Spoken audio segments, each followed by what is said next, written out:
Robert Jenrick is in the studio, Tory leadership candidate, the MP for Newark, for the first of a start of our big, juicy leadership interviews, Robert. So we've got quite a lot of time to try and drill into some of these issues. Shall we start with this sense of anarchy on the streets of Britain? I mean, that might be overstating it, but that was the Sun on Sunday's headline this morning. Priti Patel, your leadership candidate rival, has called for Parliament to be recalled. There are concerns, aren't there, that elected representatives aren't really present, as people are greatly concerned about police stations going up in flames in Sunderland. There seems to be no end to the unrest. Keir Starmer's going on holiday this week, we understand. What's your reaction to that? Well, look, I think it would be completely wrong for the Prime Minister to go on holiday whilst parts of Britain are burning. Really? I mean, he's had an election campaign. He's got a family. He deserves some time off, doesn't he?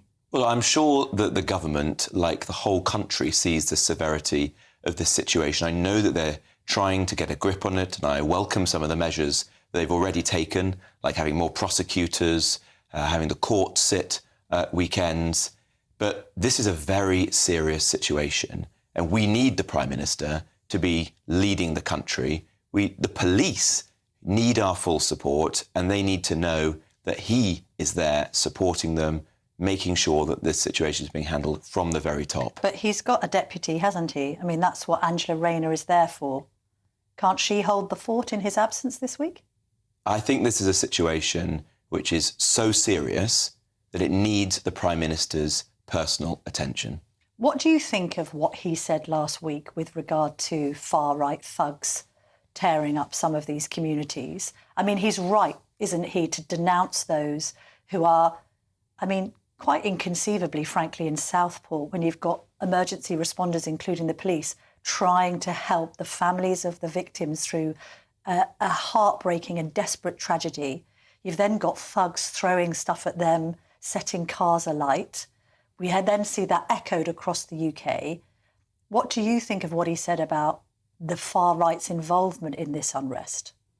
Well, can I just say, to start, that what we saw in Southport was absolutely heartbreaking.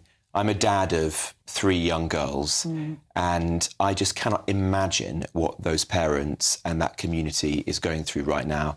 My mum grew up down the road from Southport. She takes my kids into Southport from time to time, and she phoned me and said, these could have been your children, Robert. And so I think the whole country could have been anyone's children. It could have been any of our children. Exactly. So it's an absolutely heartbreaking situation.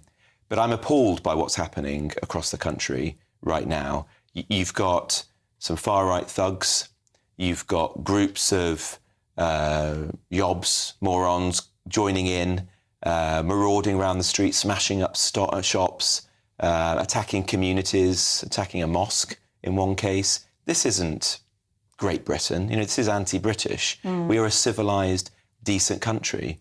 And then you've got these retaliatory mobs as well, smaller scale, from those communities, out on the streets, brandishing knives, bats, weapons. We've got to get a grip on this. We need to back the police to the hilt so that they can restore order to our streets. And these people should be being arrested. They should go to jail for a very long time. We've got to get order. On your question about how you describe these people, there are some far-right people involved in this, absolutely.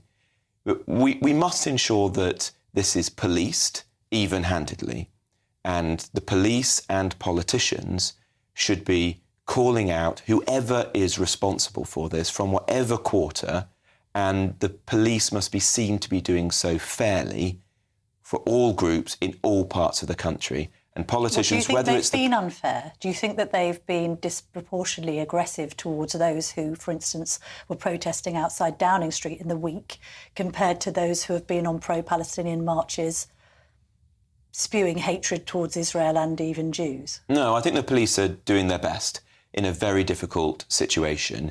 But we as politicians should not be squeamish in addressing this issue and calling out whoever is responsible for it, wherever we see it. And I'm now very worried about what's happening on the streets, because in 2.5 weeks, we've seen attacks in Whitechapel.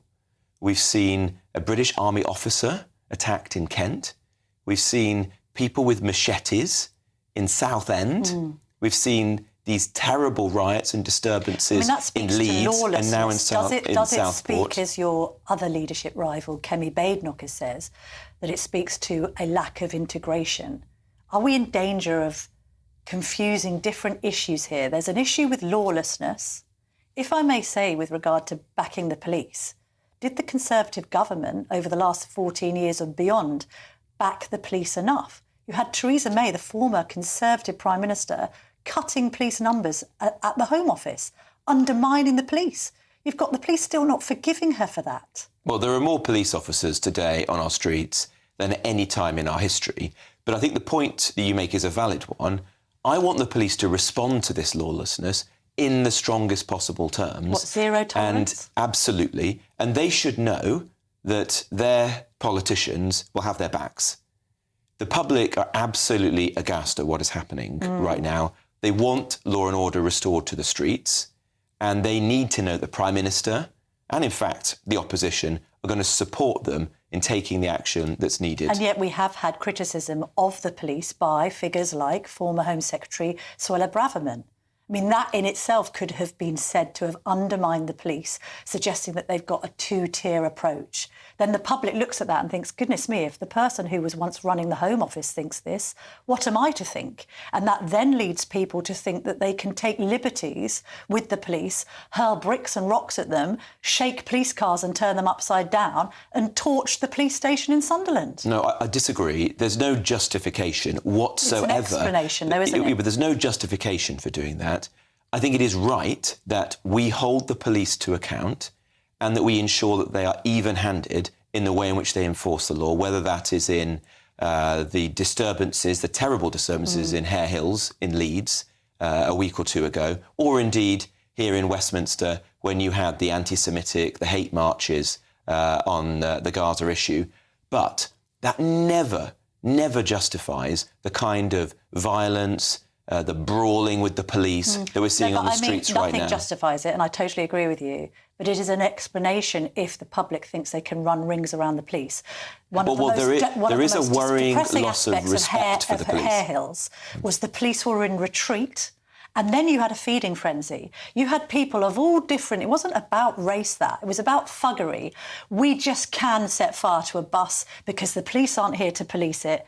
They've had to head away. We've got the numbers, they haven't. I mean, that was what was depressing about that. That's what contributes to this idea that people can go and loot shops.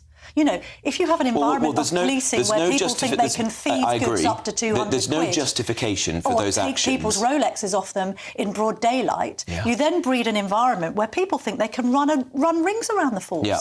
Well, disturbance breeds disturbance. If people think they can get away with something, then it spreads elsewhere in the country. And that is what you're seeing right now. And that is why we need to back the police. We need to ensure that they are working as hard as possible and are stamping out this kind of protest. That's why you need the prosecutors, you need the courts to be hearing these cases as quickly as possible. And I want these morons, these thugs to be being banged to rights and going to jail for a long time for what they're doing. I appreciate there's a new government in now. We've had a Tory government for the last 14 years. Isn't this, in part, a reflection on the Tories' abject failure on mass immigration? We had Rupert Lowe, the Reform UK MP, talking about Tony Blair, and under Blair, 97 and onwards, too many people came into the country, open border policy. We then had Lord Soley saying, well, yeah, that was the case for European integration. We then have a Tory government that repeatedly broke its promises on keeping mass migration down into the tens of thousands. So you have to bear some responsibility for this, not least, by the way, because you yourself were an immigration minister. Well, first I'd say this. There is no justification for the violence that we're seeing on the streets. And the millions of people in our country who feel angry at mass migration should not be tarnished with the brush of what is happening in those towns and cities right now. Let's talk about the Tories' failure you are to right. grip this. You are absolutely right to say that this Conservative government, like ones before it, failed in its promise to the British public to control and reduce migration and to stop illegal migration. That is ultimately why I resigned from the government at the end of last year, because I had fought relentlessly for changes that would have brought down illegal migration, like the Rwanda scheme, which would have reduced legal migration. I did actually secure, by threatening to resign, I personally secured from the Prime Minister at the time the biggest ever set of reforms to our legal migration system. But it wasn't enough, and so that's why I took the decision to resign, because I felt that was the right thing to do in the national interest. So if you were Tory leader, let's talk really specifically. What is the top policy that you would employ if you were the next Prime Minister come 2029 to clamp down, first of all, on legal immigration? Day one, I would bring to Parliament a proposal for a legal cap on migration. And what would that be? That would be the tens of thousands or lower. OK, so not 100,000. You're saying lower than 100,000. Lower than 100,000. And what if people in the healthcare sector or in hospitality said, don't be ridiculous, we haven't got enough NHS doctors and nurses, we don't have enough chefs to staff the kitchens of our pubs, we actually don't have enough homegrown talent to do some of the front service jobs that the immigrants come in to fill because we can't get our own people to do them? I don't pretend that ending mass migration will be plain sailing, but I do think it's in the national interest to do it. I think it has to be linked to welfare reform. I believe in a safety net, but I think far too many people are on welfare, and we need to help our own people back into the dignity of work, get those people working in those sectors. Would you have a healthcare exemption, for instance? What about social care? No, most nursing homes are staffed by overseas employees. That's not correct. 8 out of 10 people working in social care are British people. Okay. And what we've seen in recent years is that because we haven't been prepared to pay British workers a bit more, we're bringing in people from overseas, displacing those British workers. But do you think care homes can afford to pay more when they've already been crippled by COVID and are closing down in their droves? Well, I think we should be paying more through the taxpayer, because it's a false economy to, instead of paying a British person a bit more to be doing that difficult job, we're bringing in somebody from overseas, often with their family, who then need to be housed, education, the health service. The cost to the taxpayer is greater by doing that. So it's a very short-termist approach we've had in recent years. That's a cogent policy on legal immigration, and thank you for your clarity on that. Illegal immigration. You'd bring back Rwanda, you've said that. Yes. What if it's challenged in Strasbourg? Well, I believe we should leave the European Court of Human Rights. Even though you're going to have huge opposition from within your party, the so-called broad church is suddenly going to lose its religion over this. Happy with that? Well, I don't come to this ideologically. I come to it practically, because I have seen, as a minister in the Home Office, how difficult it is, in fact, it's impossible, to secure our borders, to remove dangerous people from our country, like foreign national offenders, rapists, murderers, and to survey and remove terrorists from the UK whilst we're still a member of the European Court of Human Rights. And so I think we have to do this. I want to persuade people in the country as to why it's a necessity. I don't think it can be reformed. That's akin to David Cameron's attempt to reform our membership of the EU. That was doomed. I'm afraid this would be as well. And yet you voted Remain. Yeah, I did. And do you regret that? I think it was a mistake with hindsight. Because you're talking about clamping down on immigration, but you were quite happy to vote Remain and have free movement across Europe into the UK for time in memoriam. Well, I think today, more than ever, now that it is clear that we are living in an age of mass migration, and this is going to be one of the defining issues of our time, that we need to secure our borders. And the good thing about Brexit is that for the first time in my lifetime, we have control of the levers of migration. Yeah, you just haven't pulled them. Well, we did, but we pulled them in the wrong direction immediately after the referendum. So the ministers at the time made serious mistakes. I've said that, I've been clear, I've been painfully honest about that. Yeah. Now we've got to repent for those mistakes and do something fundamentally different. You're repositioning yourself as a righty. I mean, it's fair to say that. Like, you had this nickname back in the day, Robert Generic. You know, you weren't that ideologically wedded to different sort of ideas. You've perhaps been a little bit of a shapeshifter. You can tell me if this is unfair. You've now been on this journey. You know, you regret voting Remain and now you're voting for Brexit. You were supportive of Rishi Sunak, but you resigned on the basis you didn't think he honoured the manifesto when it came to immigration. What is this journey that you're on? Are you credible? Are you a credible righty?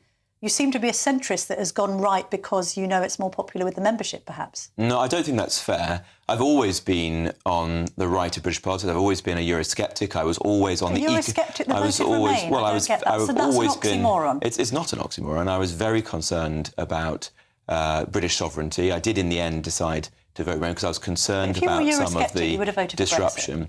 But I've always been on the economic right of the Conservative Party. In every job that I've done, I've tried to slash red tape, support small businesses. Can I just clarify that point? Because people watching and listening will want to know. A fully fledged Eurosceptic would have voted for Brexit. Well, I took the view in the referendum, it was very finely balanced for me, but I took the view that there would be significant disruption. I was worried, I think this has been borne out, that the British state would not enact the kind of Brexit that I wanted to see, which was one which was driving a country to be more dynamic, lower taxes, pro-business. And yet you stood on that manifesto promise, Boris Johnson and others, saying that we were going to deliver all of these Brexit opportunities and that suddenly we were going to head towards sunlit uplands away from the EU, and none of it's been delivered by a Tory government. Well, in my trust issue here. In my case, I have fought relentlessly to do exactly that. Okay. When I was a minister at the Treasury, I started free ports. When I was Communities and Housing Secretary, I tried to deregulate to help small businesses and high street shops prosper. When I was Immigration Minister, I was the only person in government, or Suella and I were the only people fighting to reduce the amount of migrants coming into the country. But you asked me about the journey that I've been on. What I have seen in recent years is a British state that is not working for the British people. I saw that during the pandemic, where the state was overbearing but also powerless. I saw it when I was Housing Secretary. We couldn't get energy and transport infrastructure built. And as Immigration Minister, I saw that we simply were not able to deliver the most basic function of the state, securing our border and keeping the public safe. And so I feel the system, the British system, is broken. You're sounding like Liz Truss. It is completely broken. Or Nigel Farage. Well, I've come to this through my own views, but I think that the British system is contributing to our national decline, and we've got to do something totally different now, which means confronting hard truths, and we as Conservatives have to be the one party which has serious answers to these problems. That's why I'm standing to be leader of the Conservative Party. That is what I want to deliver if I'm able to win the next general election. OK. Quick couple of extra questions. On housing, what target would you set? The government has set 300,000. That's the same as David Cameron. I've seen your video that you recorded with your Conservative colleague Neil O'Brien suggesting that a house needs to be built, I think, every 5 seconds to keep pace with mass migration. That's right. So what should the target be? Well, I would do at least 300,000, but I do two things differently. Firstly, Labour are cutting the number of homes being built in our cities. Yes. That's crazy. They're cutting the number of homes these are the places, in London, I know. Well, to help Sadiq Khan rather than the rest of the country. Very quick and just secondly, you'll never get a grip on the housing crisis unless you fix the immigration crisis. Because as you rightly say, there's so many people coming into the country that we could never build enough homes to house them. And I need a rapid-fire answer to this. What's the first tax you'd cut if you were in charge of, indeed, the party and in government? Oh, I will have to think carefully about that in the years ahead. But things that I feel very frustrated about today are stamp duty, which is a bad tax, which is making it hard for people to move home, to downsize. I think the overall tax burden is far too high, and so income tax thresholds need to start going up with inflation.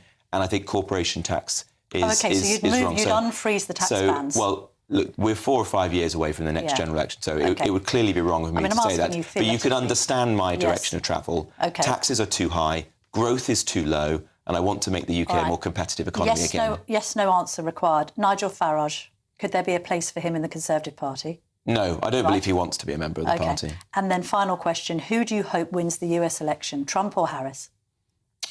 Well, it's not for me to say, but if I were an American citizen, I would be voting for Donald Trump. Thank you very much for that unequivocal answer.